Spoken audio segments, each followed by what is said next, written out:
Babur is the third generation after Genghis Khan. This Mongol empire expansion for a period of 90 years to 100 years killed over 40 million people. 40 million people. Of those times, it was nearly 10% of the world's population. When Babur came, this is also the time of Guru Nanak. Guru Nanak, a very totally peaceful, non-reactive kind of human being, a realized being, said, "A messenger of death has come." And he killed thousands of men wherever he went. In any town he went, kill all the men, burn the town down, capture the women and children. Women were brutally raped always in public. In thousands, Babur sold the Hindu woman in the markets of Kandahar and Kabul in thousands. So the legacy of Babur should be erased from this country in every way. Above all, nobody should ever identify the present generation of Muslims with Babur.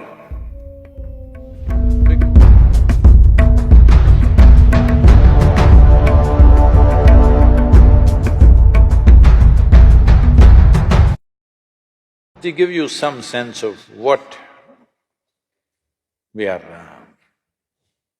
two different dimensions of what it is and why we must be careful about what stand we take is… Ram is over 6,000 years ago. What he did, what he did not do, lot of dissection happens in South India about him. North India doesn't dissect him, they just worship him. Southern India dissects him a little bit.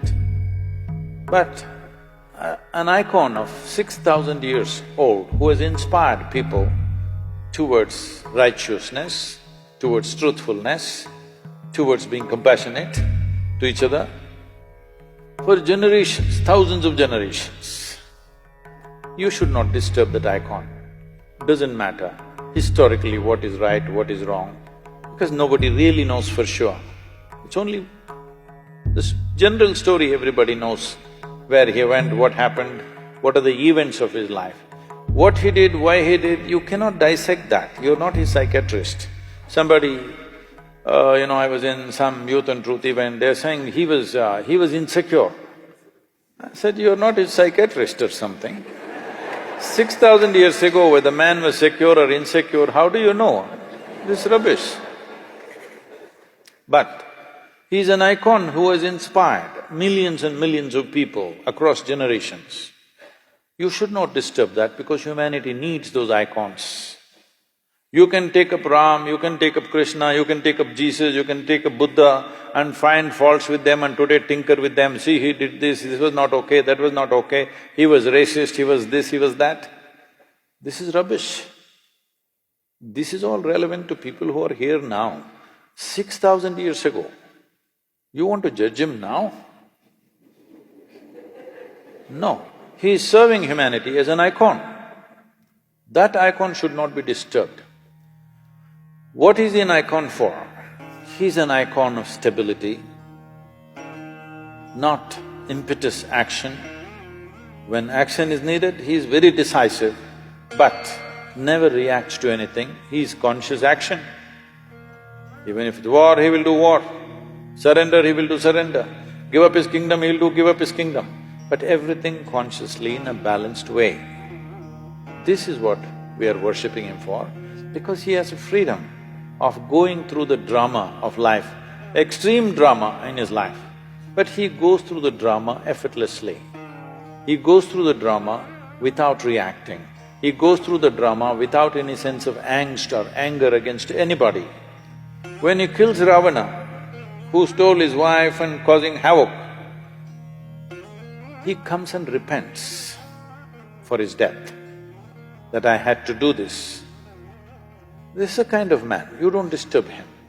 Well, at least that's a story, don't disturb the story. Geographically, was he born in Ayodhya? Yes. Was he born in this point? Come on, do you know in which point you were born? Hello? Forget about a man 6,000 years ago, you're still living. Do you know exactly at which spot your mother delivered you? I'm asking, does anybody know? No, so it's ridiculous argument. Now Babur. Babur is the third generation after Genghis Khan. This Mongol empire, Mongols, slowly the word Mongol became Mughal in India, it's Mongol. This Mongol empire expansion for a period of 90 years to 100 years killed over 40 million people. 40 million people. Of those times, it was nearly 10% of the world's population. You understand? 10% of the world's population, they killed not with a nuclear bomb, with swords, very energetic people. I'm saying, it takes a lot of activity to kill 10% of the world's population, isn't it? Just with swords and spears. So wherever Genghis Khan went, he made a rule. All the males, wherever he conquered, all the males who were above the height of a cartwheel. Those days, the height of a cartwheel, which went with the armies, was always about 38 to 39 inches, about that much. Anybody who is above that height was killed. And then it is a practice of the Mongols to pile up all the severed heads into a big mountain. So the women were taken as slaves to service the soldiers, or they were sold in various markets across Middle East, Europe, everywhere they were sold. So they spread like this. After Genghis Khan came Taimur-Lang. Taimur-Lang bore Babur. Taimur-Lang came right up till Delhi, his empire. Then Babur came. Taimur-Lang is supposed to have killed 17 million people. In the cruelest possible way. What happened to the men is compassion. What happened to the women is another matter. I don't want to go into the descriptions. It is most terrible things happened to them. When Babur came, this is also the time of Guru Nanak.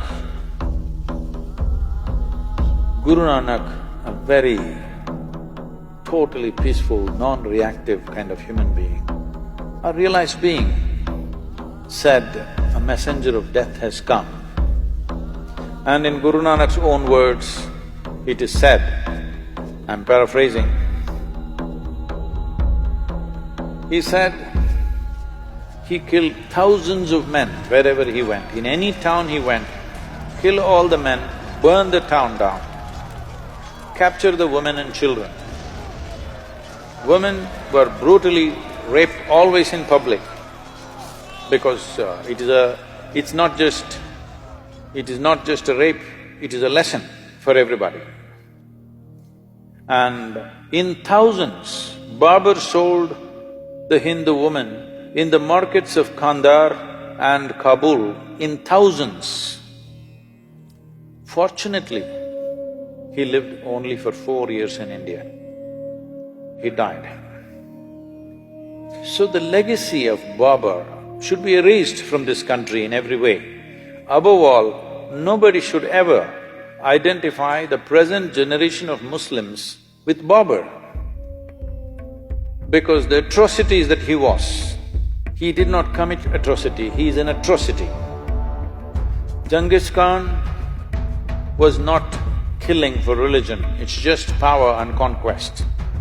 Taimur-Lang also largely conquest, slightly a religious tinge came, but Babur used the religious connotation very strongly, and it gave him more power to kill because he thought he was doing jihad. Many times he ransacked Muslim towns also, Muslim populations also he killed.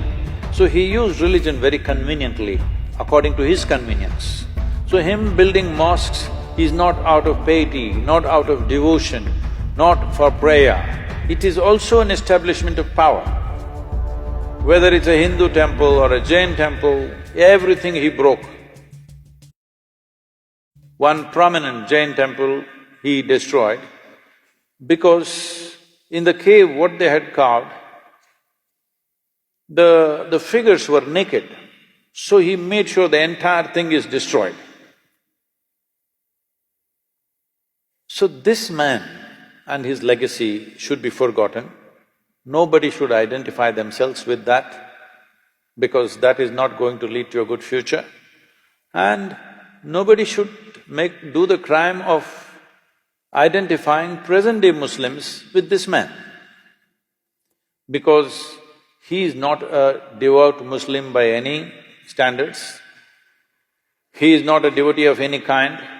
He is a tyrant of the worst kind, who very powerfully used the name of religion to impact wherever he went. It gave him a new level of authority which Genghis Khan did not have, because they did not use religion for conquest. So, these atrocities have happened. We should not forget these things. We must remember, but we should not be bitter about these things. We must remember to ensure such things don't happen once again anywhere in the world. But if we create bitterness out of history, then knowingly or unknowingly, we are prone to commit similar atrocities once again. We think a reaction is good. No, a reaction is not any better than dastardly action. It's the same thing. So, Babur's legacy must go. Ram, don't see him as a religious person because he never said, "I am a Hindu." Hello? Did he ever say, "I am a Hindu"? He represents this culture as an icon of stability, balance, peacefulness, justice. Wherever he went, he always looked at it, how to give justice to the people. In giving justice to the people that he administered, he put himself through extreme levels of suffering and hardship for himself. This is a man that you need. I want both the Hindus and the Muslims to remember, Ram never claimed he is a Hindu, but today he is an icon in this country. Everybody should look up to such an icon because he is exuding the right kind of qualities, not because he's a Hindu, not because he's this or that, because he's exuding the right kind of qualities which are necessary to build great civilizations in this world. And in many ways, the time of Rama became a kind of a fulcrum to build this civilization in the 6,000 years. This is why even during the freedom struggle, Mahatma Gandhi went on referring to Ram Rajya, the best administered and a just, absolutely just state means Ram Rajya. Even today, when we say Ram Rajya, we mean to say a very just and fair state, not an exploitative state, not a tyrannical state. And that's what we want to make out of India, that it's a just and fair state to everybody who lives here, not a tyrannical state. So for that you need Ram.